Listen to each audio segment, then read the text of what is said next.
Well. Hello, everyone. Thank you for joining us on another episode of Gaming on the Block. I'm Metamona here tonight with my great friends TSG and Annie, bringing to you the hottest topics in Web3, gaming, NFTs, metaverse, life, whatever you like. We got you. TSG is alive after what seemed to be 24 hours of Illuvium broadcast. Dude, mate, how are you doing? You're alive? You all right? Barely alive. Today's the first day I'm back at work, so we'll see if I'm actually functioning or not, or I'm just gonna call it quits at some point. But we'll see. No. It's good to be back. It's good to be back. First time I've been in front of the computer in like 4 days or something like that. So yeah. We're so proud of you. You know, I actually pulled up, I know you probably didn't take a picture of your setting, but I remember, I don't know if you guys saw, but Andrew took a picture of his setting 8 hours after the broadcast. Did you guys see what his room looked like? Yeah. He had all these props and like party poppers and shit. Yeah. What was crazy was that I actually wasn't meant to take over. Like that was a last minute thing. I was having a lot of fun, and I was like, yo, it's kind of lame if we say it's 24 hours, but ended after 8 hours. And obviously Kieran was there, and he was egging me on. And he's like, yeah, 24 hours. Come on, man, we have to do it. I was like, all right, cool. I guess I'll take it. Ended up taking it, and it was just mad. And I didn't have all the soundboards like Andrew did, or all the balloons and shit. And I was going for a couple of refills throughout the day as well. So I was a little bit loopy at some stage. I remember yelling at the screen. I was like, yo, I don't need any balloons. I am the balloons. I make these sounds. It was kind of mad. It was kind of hilarious. Hilarious at that point. No, we're proud of you guys. It looked amazing. Did it all end well? Good results? You guys happy? Yeah, I mean, yes and no. The initial launch was pushed back by like 2 or 3 hours due to a technical issue, which obviously happens all the time. Yeah, but it obviously has a really big negative impact on how it goes in regards to like everyone's excited. Like we saw it, there was like thousands of sales or thousands of discs gone in the first like couple of seconds, and then we had to pause it immediately. So now imagine if that pause didn't happen, that would have honestly we believe that the entire thing would have sold out almost instantly, which I know Annie was saying to me he expected like coming into it. So obviously that didn't go the way it was planned. So we're not overly happy with that, but the fact that the mega discs did end up selling out, like we'll take that as a benefit. But hey, it looked great from our side. I'll tell you that. I mean, you guys kept it entertaining for that long, which is a challenge in and of itself, but it looked good. Anyways, we just wanted to make sure you're alive and you're not leaving us. And you're recharged, and here you are. We have a lot for you guys. We got top stories with Dookey key sale. We got Blur versus Opensea. A good story there. We have YouTube, Amazon. They're getting into NFTs and so much more. But I'm going to toss it over to Annie. Annie, do you want to go ahead and get us started on that first Dookey key sale? Tell us what's going on with that. Yeah, so one of the bigger pieces of news over the past few weeks was the end of Dookey Dash. And I think anyone who's watching is pretty familiar with this. This was the gamification that Yuga Labs rolled out. And so they basically launched a bunch of tickets for holders of their NFTs, and you were able to compete in really a basic mini game. So it was sort of a dungeon traverse mini game. They had, I saw at one point something like half a million players that had tried it out at some point during the overall window. It was about a month long. At the end, whoever was the highest scorer globally was going to win a one-of-one NFT. In this case, it was a key, the key to the universe that had been swallowed by someone inadvertently, right? And so in addition to a whole bunch of other NFTs and giveaways, this was like the grand prize for the event. I think one of the big surprises was not that it sold for a lot, but it was how much it actually sold for. So unlike in traditional esports and tournament competitions where only the studio is able to pay you rewards, in this case, the studio gives you an NFT. You can sell it to whoever you want to for whatever they're willing to pay. and Mongrel was the winner of Dookey Dash, and he sold the key for, drumroll please, 1,000 ETH. At the time of the sale was $1.6 million. Interestingly enough, he is Powerball right there. That's professional Powerball. gamer. Yeah, that's right. So it was a serious competition. He's a professional gamer, and this one NFT sale that he obtained through 5 minutes worth of work, plus I guess his whole lifetime preparing for the moment, he was able to earn more in that one sale than 3 times his earnings over the previous 5 years. So really kind of an amazing story. The question that we want to talk through is, what does this mean for esports, tournament competitions, gamification in the Web3 sector? So, TSG, I'm going to throw it over to you here. I know one of the big topics that we're real familiar with on the Illuvium side is a substantial amount of esports arena tournaments that we anticipate, and what that's going to look like with big time prize pools that are available. What's your take on this as far as it relates to esports in Web3? Yeah, in regards to the esports thing, I think it's going to be super fascinating because a lot of the larger esports that are going on, you've got your Dota, you've got your League of Legends. Dota, if I'm not mistaken, still holds the #1 spot for highest prize pool. I think that's always going to be there. But what this with Dookey Dash, in my opinion, has shown us is there's room for these smaller projects. And I say smaller compared to Dota and League of Legends, right? Like there's multiple ways. Like you see, there are big games like Hearthstone. There are big games like Teamfight Tactics that have really, really small or mediocre prize pools compared to what, in my opinion, these gamers should be getting. And I think we can see that in the Web3 space that there are these opportunities. You're looking at it with Illuvium, with how much they've allocated to their esports and things like that, or prize pools. You obviously see it with Dookey Dash. And in regards to like the secondary market coming into play as well, I think that's a fascinating thing. I'm not sure if that's the route that Illuvium's going to go. I don't think it is, but I'm sure there are going to be other games with crazy IPs that come out that do take that secondary market approach as well. So I think there's a growing pie, that the opportunity is growing in Web3 for competitive gamers in different avenues.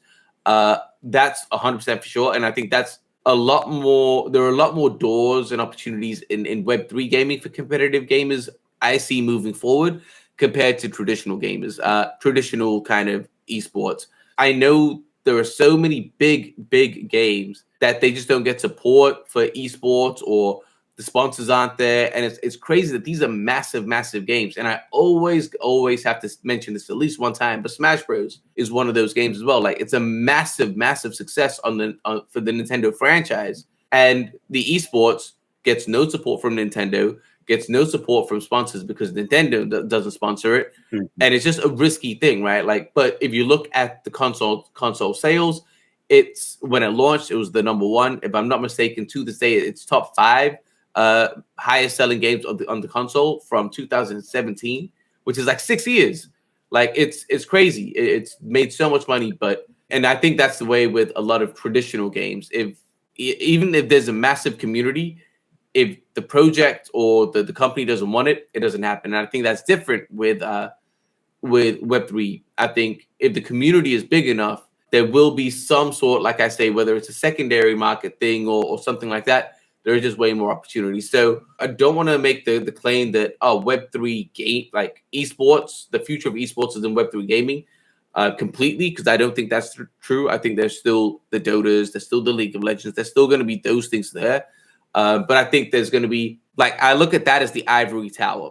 It's very much needed. It's still going to be there. But I think it's going to open up, Web3 games going to open up the doors for a lot more people to get involved in and make that switch if that's what they're. I'm not saying it's easy. Yeah, they're gonna. Yeah, I mean, they're gonna bring a whole lot of eyeballs to this direction, and I always like to look at big picture, right? Like, how does this affect the mainstream, right? Where's the value? Where are the risks? And we still have risks. I mean, I hope whoever won the $1 million is done. They know what they're going to do with their taxes, because you really need to. You're going to have to pay taxes on that. Just spoiler alert.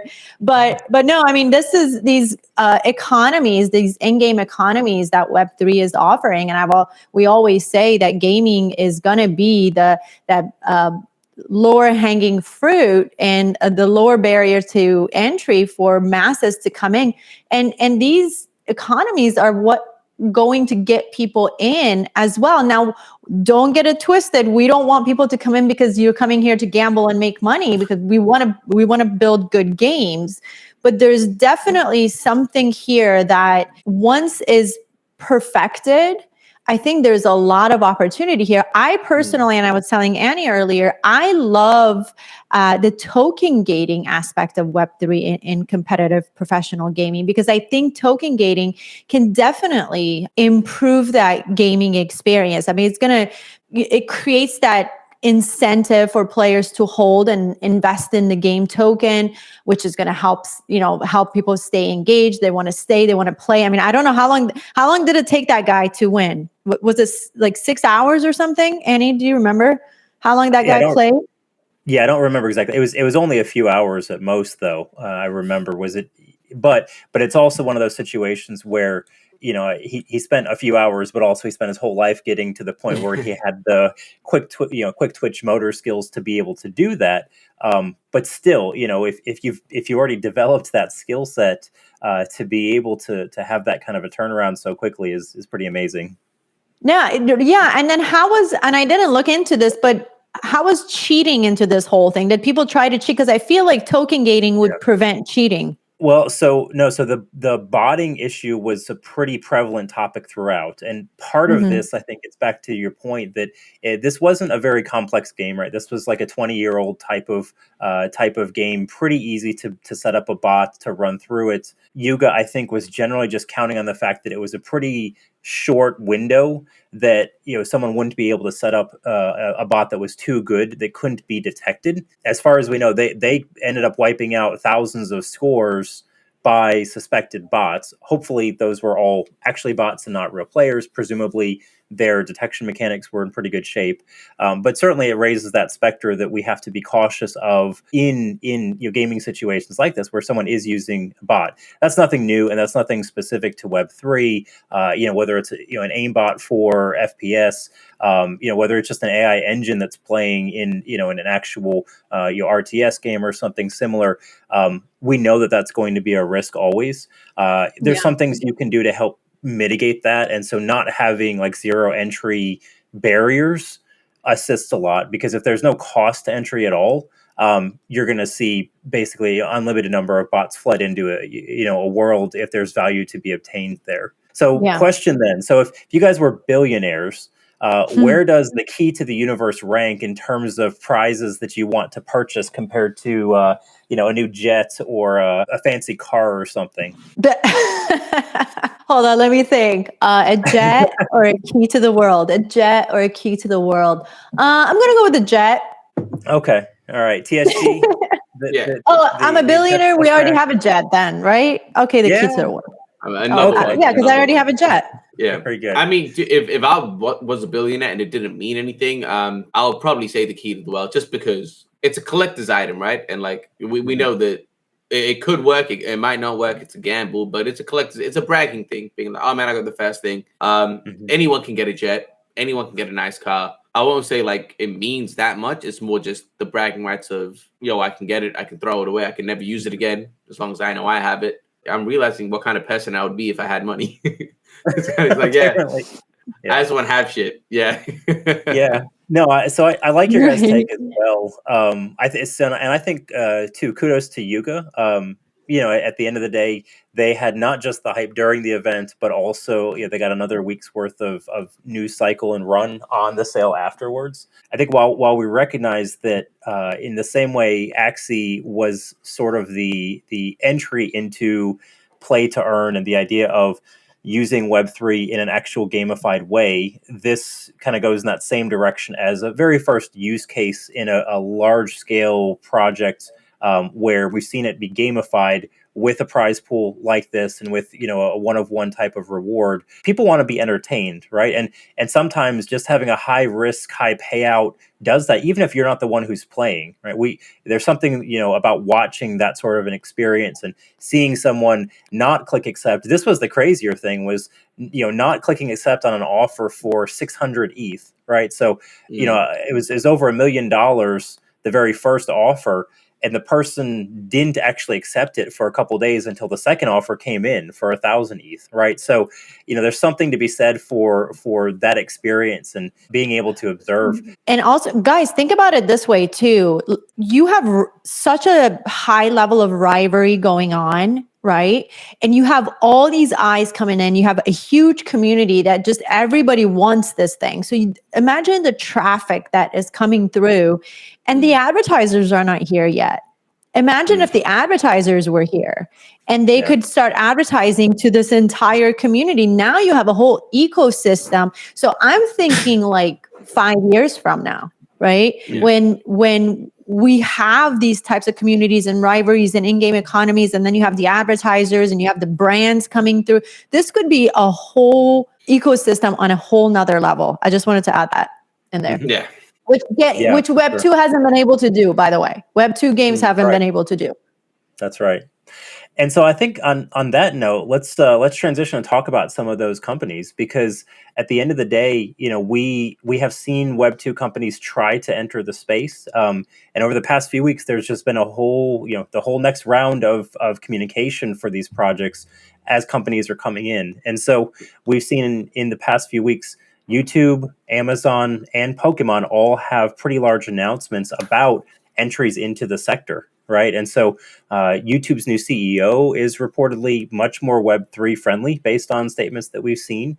And so obviously, YouTube has not been the biggest friend of Web3. It hasn't deplatformed or demonetized, in a large scale way, but they haven't really leaned into the concept and the technology. Pokemon, as of the moment, it appears to just be a single position that they're hiring for that caused a bit of a stir over the last week. And then Amazon, I think, is probably the biggest one as far as focus on the sector, because they actually have announced, I think it's 15 NFT collections that they're going to be launching directly as their first foray into the space. So the first question I have is, do you guys think these changes are actually real as far as major strategic direction from these organizations, or is it smokescreen just trying to capitalize on a little bit of free marketing? I mean, Amazon has always been very, very innovative, and they always want to keep a diverse portfolio. And you kind of, it's inevitable. If you're in tech, you have to keep up with Web3. I think at this point, they're just trying to test different waters to see what works best for them. Like Amazon started with books, and now look where they are, right? So I think, I don't think it's BS, and I don't think, don't get me wrong, it is more revenue stream at the end of the day, and money talks, and that's what everybody's going after. But I think you're going to see these brands try different rounds to see what is going to work best for their model. Yeah, I think out of the three, the YouTube CEO being friendly towards Web3, what does that actually mean? Like, what is that actually going to mean in regards to actual terms of services, like policy in YouTube? Like, what is that actually going to do? We're not sure yet. We're not sure what it's like, what effect it's going to have. I'd like to see it happen, but again, potentially with super chats and things like that, including, I was going to say stable coins, but I don't even know how stable coins are now, but like ETH, or you know what I mean? Like, maybe there's a solution there, but yeah, I'm curious to see how that goes. I'm not super excited about that. I mean, it's good news, but I'm not super excited. Amazon actually makes a lot more sense, like what Mona's saying. They've always been pretty innovative. Yeah. Yeah, that's the word. So this doesn't actually surprise me at all. And I don't think this is just smoke screens. I think they are actually trying to understand what the next thing is, trying to figure it out. Correct me if I'm wrong, Annie. There hasn't been any details about these NFTs, upcoming NFTs. They haven't been revealed yet, right? Am I right? Not at the time of this recording, at least. Yeah. So, I mean, like, we don't know what they're going to do. And I think we'll have a better idea once that does happen to see what kind of direction that they're taking. And I agree with Mona. I think this is their time here to test things out, see what works, see what doesn't. But it doesn't make sense for them to fall behind here. I don't think so. Like, Amazon is I would say relatively still like it's still in its growth phase. I don't think they're at their dividend phase where they're slowing down yet. I think they're still finding new ways to grow and take over. Like Jeff Bezos is still about it. He's not out here being like, yo, I'm just chilling out. Like he's still about the business.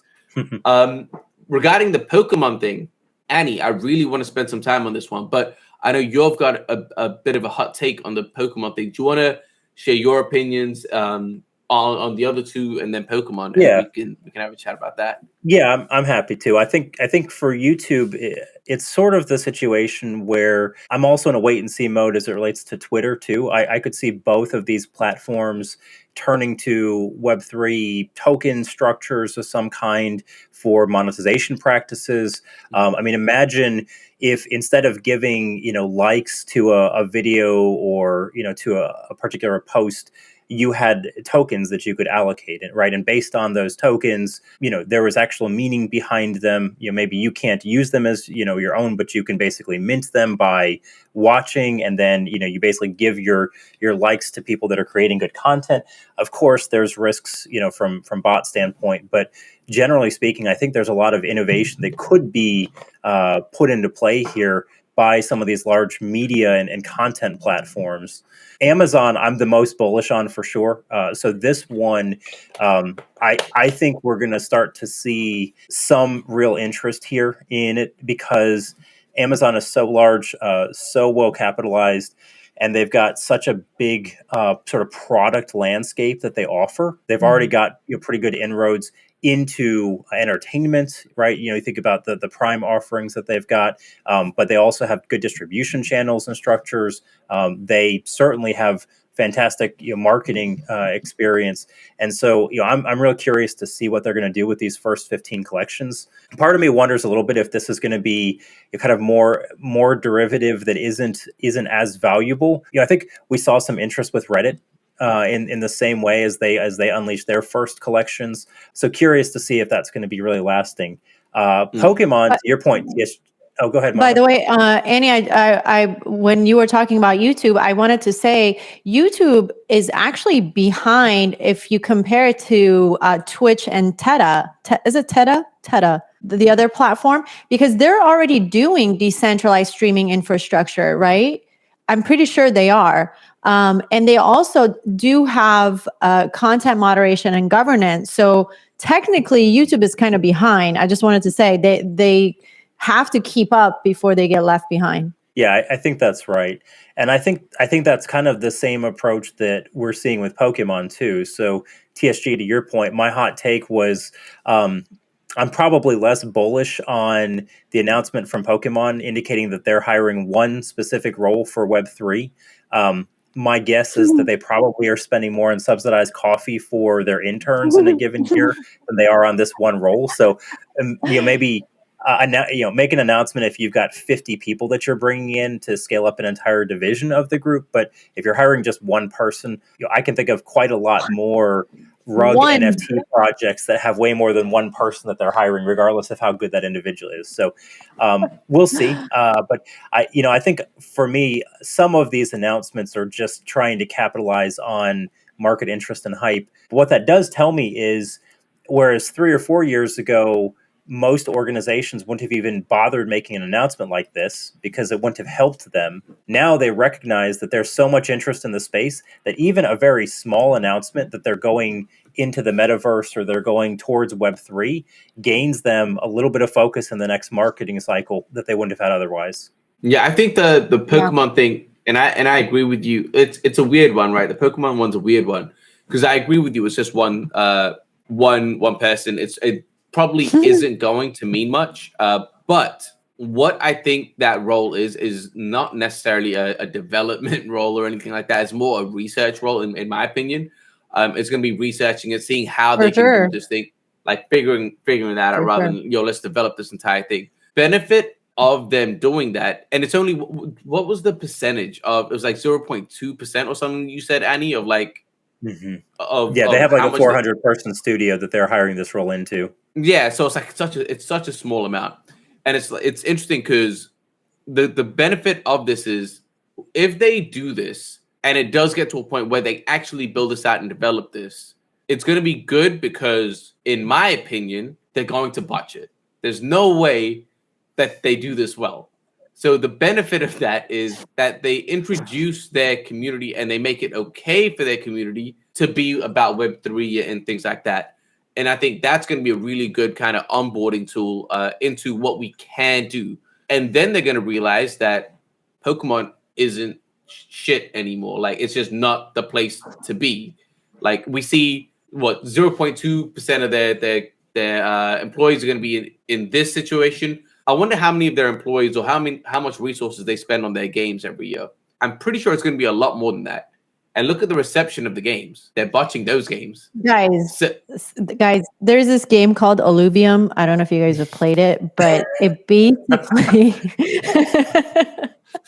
No, but for real, I think it opens up the door. Like, I actually do. If it's not for Alluvium, Goodbye, it's going to be Pokemon!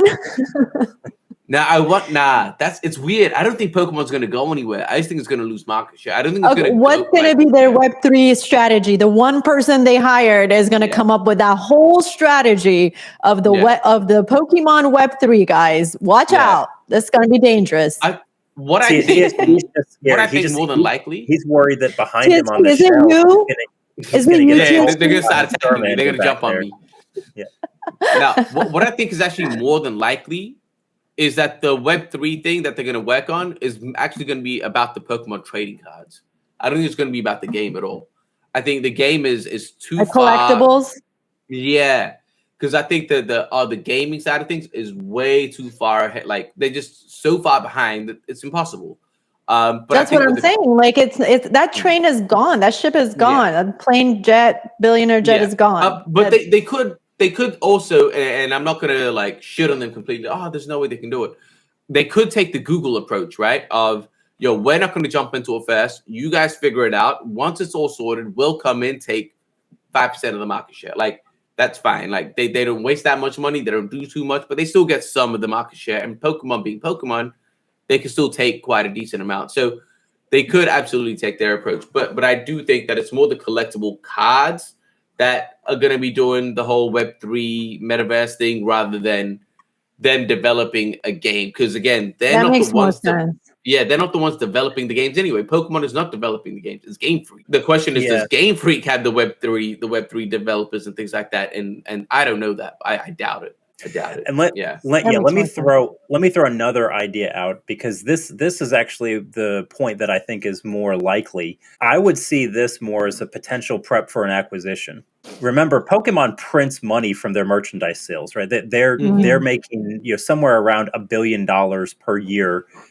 With the vast majority of that, it's something like 80 or 90% is coming from merchandise sales globally. It's not from gaming. It's not from entertainment anymore. Yeah. Exactly. TSG, you're just going to fund your rival right there. But at the end of the day, but let's say you've got $1 billion coming in, right? If you spend $200 million, you can buy a pretty darn good game. You can buy a major share in a Web3 game that's coming out. Let's say you wanted to purchase Alluvium, right? You would have the market cap to be able to do so. All you need to do is to be able to say, like, this is the approach. We're going all in on this bigger investment, do an acquisition. All of a sudden, you've got it there as part of your brand that you can then lean into, right? So for that, you might only need a few people in the team. So that for me is, I think, the more interesting approach for these organizations. They have no intention of building it themselves, like you said, TSG. They're looking to see, okay, what's going to be the next winner in the market, and how do we want to position ourselves to be able to potentially come in and acquire or merge with that company, basically apply our marketing, apply our brand and our IP in some interesting ways into it, but basically use that as a stepping stone to basically skip an entire development life cycle by just acquiring the talent and the IP from an existing Web3 company. Well, Kieran is ready with a nice price tag, guys. So just let them know, let us know when they're ready. We'll have a nice package with big red bow on it, purple actually bow on it. I think that would be interesting, man. The acquisition route would be very, very interesting because I think they'll still keep the whole Pokemon thing, and because Pokemon is as a company, as an IP, like they can start to acquire their competitors that are actually taking market share. So yeah, that could be a very real thing that they're thinking, and they can still run both. They can still run Pokemon for the Pokemon diehards. They can still run the other for whatever it's taking now. Fair call. That's not something I thought about. Both of you guys, I mean, what you both said makes more sense than having to create a whole Web3 game, either acquisition or NFT collectibles. I don't know how much of their entertainment they're going to keep, but those, you guys hit it right on the nail. Yeah. Their games don't make that much money. Like, that's just the truth. If you, like what Andy said, 80 or 90%, like a lot, I don't know the exact number, but a large majority of their revenue comes from merchandise. Like, it doesn't come from gaming. So for them to start this whole new thing, and again, they don't develop the games. That's what people don't get this. Like, Game Freak develops the games. They're paid for by Nintendo, but by Pokemon doesn't own Game Freak. Yeah, like if for them to for something that brings in such a small amount of revenue, and I mean in the grand scheme of things, like it doesn't make sense for them to develop out this whole department and do this research and R&D. Like they don't need to do that shit. They've got a thing that's working. They've been selling crazy amounts this entire time. Every Pokemon game that comes out, even though the community and the public is shitting on it and giving like wild critiques, they're selling more and more every single time. They're generating more and more revenue off these games as they're getting worse every time. They're not out here being like, yo, let's do some R&D. Let's try and figure out how to change this. Like, they don't need to change it. I think, the NFT route in regards to the collectibles, we saw the hype with Pokemon cards in the last couple of years with Logan Paul and all of that. I think that's what they want to capitalize on. Because imagine they saw, like, take it from a corporate perspective, right? They saw these Pokemon cards selling for 400,000, like on the secondary. They got no piece of that. Imagine if they can now flip that where they get 1%. Fuck it. And knowing Pokemon, they'll probably have 3 or 5% or something crazy like that. If they could figure out how to do that, they could still get the Logan Pauls to throw around pretty much Illuvatars on steroids through Pokemon, right? Like if they could do that, that's the route I think they're going. From a corporate standpoint, that's what actually makes sense. Because you're not seeing NFT games popping off like you saw Axie, but come on, man. Like you saw Logan Paul and mainstream content creators making stuff about your Pokemon cards. Like, again, you're missing out. You're seeing it in front of your eyes. Like, you're missing out on all this revenue. Get a piece of that. That's my take. I think that's the direction that they're going to go. And that's exactly what that one person who they hired is doing. Like you said, TSG, he's sitting there. They probably told him, hey, we want you to go and research every single Web3 top 10 or top 20 Web3 gaming companies and tell us which one we should acquire. And then we want you to research NFT marketplaces because we might consider it down the road. So you're absolutely right. That one position is sitting there doing research. Yeah. Nailed it. Little do you guys know, I am that person. I knew it. I knew it. I knew it was you. It's an inside job. Yeah, 100%. 100%. And you gave it away with your background, mate. I know. It was part of the contract. It was part of the contract. It had to be there. You're bad at this. You're bad at this spy work. Couldn't negotiate it out. You do know I'm a reporter, right? Yes. And I've been reported on. Breaking news. We found the one employee Pokemon hired. No, I'm sorry, guys. I'm sorry. It is what it is. I'm trying to sabotage, and they don't know that. And they don't watch this video. Just tell them to run a mint at 0.5 ETH. It'll break the entire structure for them right from the get go. I think your take on the royalties component makes a lot of sense, TSG. And we've talked about this some in some of our former episodes too. But in my opinion, the royalties is one of the key elements that's going to make or break a lot of projects, because if you can capture substantial amounts on secondary transactions, the gamers are happy to see 1%, 2%, 3% go. If you try and do like pull an Apple and charge 30 or 40% in royalties, like all of a sudden that's probably going to be a non-starter. But if you've got a really minimally extractive amount, you have high volume, all of a sudden there's pretty substantial revenue coming in.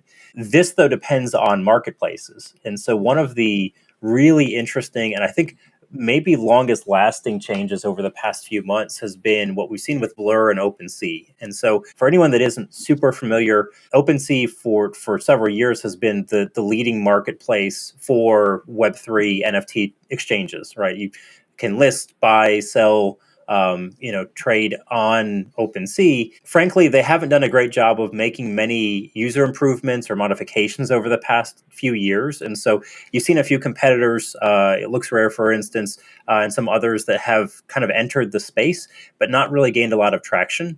That all changed in a very big way over the past few months. And so, TSG, do you want to pull up some of the analytics that we had with Yes, Dune? sir. And so, yeah, so over the past months, if you want to look at the chart, I know you can't see all of the details here, but you can see the colors. So on the right-hand side of the screen, the blue is total royalty-paying transactions that were on OpenSea. So what percentage was OpenSea for years and years and years? We're talking 80, 90% as a whole. And in fact, I will point out in our predictions at the beginning of the year, somebody on this exact panel, who shall remain nameless, noted that they thought OpenSea might lose their prime position and drop to somewhere in the 30, 40% of total sales in terms of NFT transactions. So not sure who that was. The same guy that works at Pokemon? No, it actually wasn't that guy. It was someone else on this panel who shall remain nameless. But seems like a pretty strong. No chance that here. I made a prediction about specific percentages. That's not my area of expertise. You can see the Blur transactions just begin to really ramp up as we get into the beginning of the year. Anyone that's kind of heavily involved in the NFT trading space is pretty familiar. They used some interesting mechanics at the front end. They had an airdrop of their tokens to incentivize traders making offers and buying and selling NFTs through their platform. On top of that, though, it has continued. So their approach is really much more focused on active traders, whereas OpenSea is more just sort of casual traders. What you're seeing on this graph is there's a lot more interest in super active folks in the space just by volume, right? So it's a fraction of wallets that are actually engaged in the trading, but by overall volume, it's a majority now has moved over to Blur and sustained that for several months. With this, we continue to see other marketplaces that exist in the gaming sector. One of the key elements is Blur, when they launched, did not enforce royalties on transactions. So if I created an NFT, as the creator, I could specify that I want 5% royalties whenever it's sold on a marketplace. Up until Blur, those royalties had always been supported by the marketplaces. And I think, it had seemed like a fairly principled position that they took, that they wanted to support creators and therefore royalties would always be enforced. Not only did Blur come in and begin to get market share by traders because they cut royalties to zero, as a response, OpenSea then took the stance that they would do so as well within the last month. And so we've seen what I'm going to call kind of the war on creator royalties. It's also, I've dubbed it the marketplace war of 23.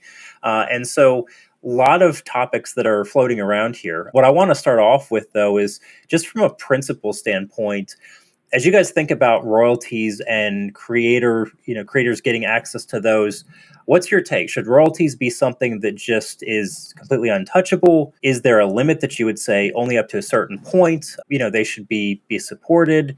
What's your take on that? Mona, I'll come over to you first and see what you think. Come on, guys. We're better than this. It's supposed to stand for decentralization. On-chain is supposed to be transparency, right? So what happened to all that? And at the end of the day, we're all artists, right? If you're a content creator, you're an artist.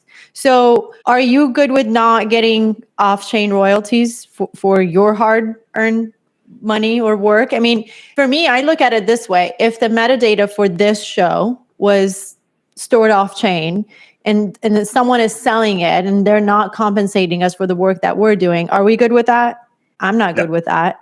I mean, we want compensation for our hard work, right? On-chain and off-chain.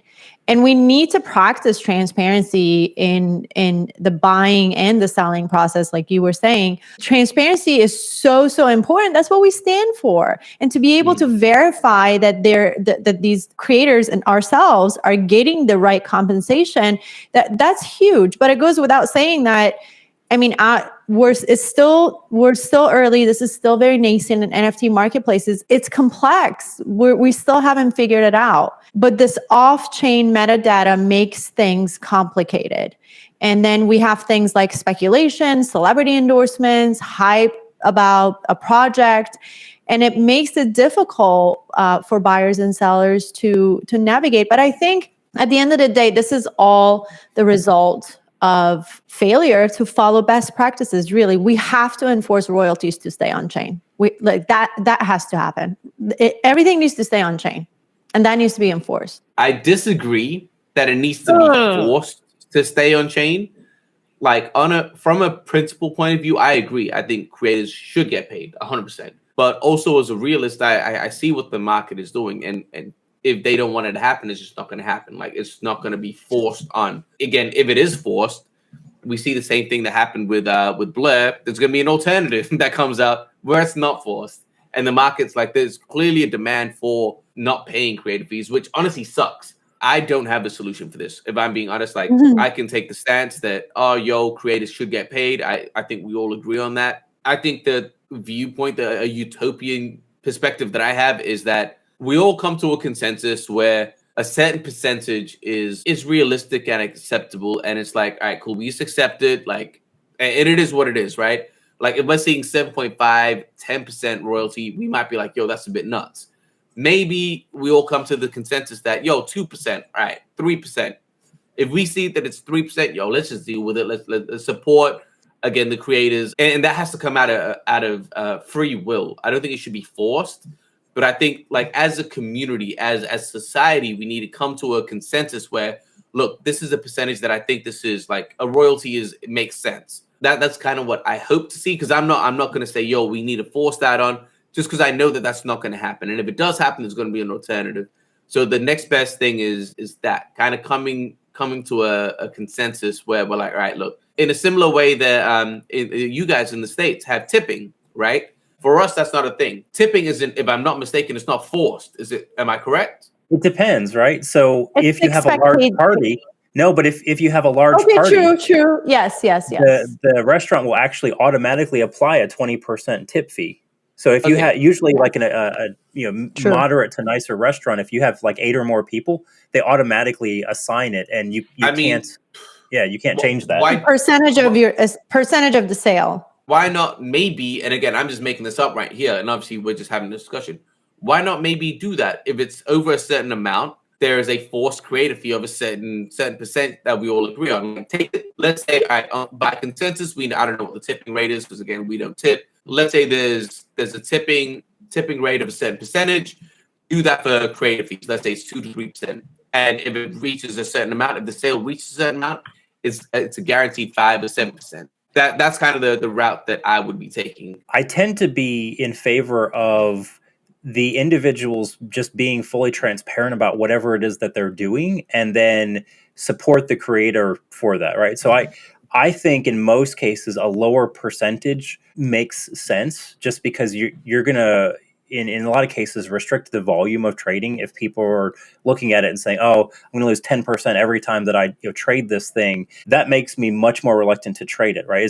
It's the same thing in video games. If I have a video game item and I can sell it for 100 gold in a game, but I'm going to lose 15 gold as a result of using the auction house, I'm going to try and find somebody who I can just talk to and trade it sort of over the counter. And so I think those markets are always going to exist. And what you need to balance as a project is, okay, if I set this percentage pretty low, people aren't going to feel the need to try and circumvent it with a different marketplace, or just, again, doing an over-the-counter deal of some kind. So it's safer for my community and my holders if I set it in such a way that they're just happy to trade, on chain through one of the accepted marketplaces, those marketplaces are supporting the royalties. That's my preference. I also am confident. We've already seen some code.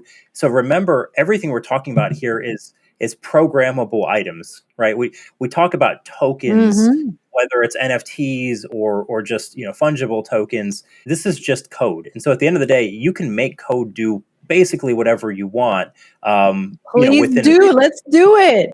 Yeah. So let's do it. What's the problem then? Yeah, I mean, there are ways to enforce royalties. The challenge is, in many cases, it requires like a redeployment of the NFT to a new contract, and so as a result of that, you're going to see projects that have to make this decision.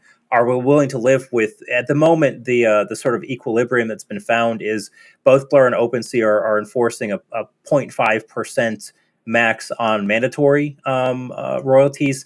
You have an option of signing up to pay more when you exchange, or purchase an item. But at the end of the day, like, that question, I think, is going to be answered over time by the market as projects either take the decision, we're not going to support not having royalties and we'll just redeploy, and we're going to keep basically, cranking out new logic and new contracts so that eventually the marketplaces have to comply. And maybe vice versa, right? The marketplaces may continue trying to find ways to circumvent it. I think it's going to be very interesting where we land. I also wonder if you're going to begin to see marketplaces that bifurcate even more towards traders versus like gamers or long-term holders, where the traders who are just in it to flip begin to gravitate towards a marketplace, and collections that don't want their items to just be flipped, they basically disallow a marketplace that's set up like that and say, oh, you can only trade it on OpenSea, for instance, if they're going to enforce our royalties. And so I think you're going to see some of this. Very interested to see what happens, though, when we get a lot of games that have meaningful volume that's being traded. Again, if it's a percentage amount that we're okay with, people aren't going to care, man. We're happy to pay the little extra amount to do it on a trusted site. Like you say, there's a reason convenience stores hike up the prices, because they're located in convenient locations, right? And we don't mind paying that premium. I think it's going to be the same thing here as well. I agree too. If we find that nice premium, which for me personally, I think it's about 2%. I think that's fair to the creators, and it's not too much of a deterrent for me as well. I think about 2% is a nice premium, and it's like, cool, everyone gets to eat, everyone gets to do what they want to do. Maybe 2 or 3%. And that's the way, TSG, I always say, you don't have to reinvent the wheel. There are some things in Web 2 that we're going to carry on over to Web 3. And that is exactly that. Just like we pay a percentage for any transaction, these are part of the fees that we still have to pay. Now, the artist gets a portion of that. In Web 2, the merchant gets a portion of that. But again, we don't have to reinvent the wheel. And I hope that brands don't get stuck to a certain way of doing things, because we're still early and they have to be willing to constantly restructure to find that perfect scenario for how we're going to do things. But with that being said, thank you guys so much for your insight tonight. We are almost running out of time, but we're going to be back again next week. Thank you everyone for joining us on another episode of Gaming on the Block. I am Metamona, and you can follow me on Metaverse Express alongside my co-host Annie at Animosita1 and TSG at TSG_7 on Twitter. Wherever you are tuning in from, we wish you a bullish week. Until next time.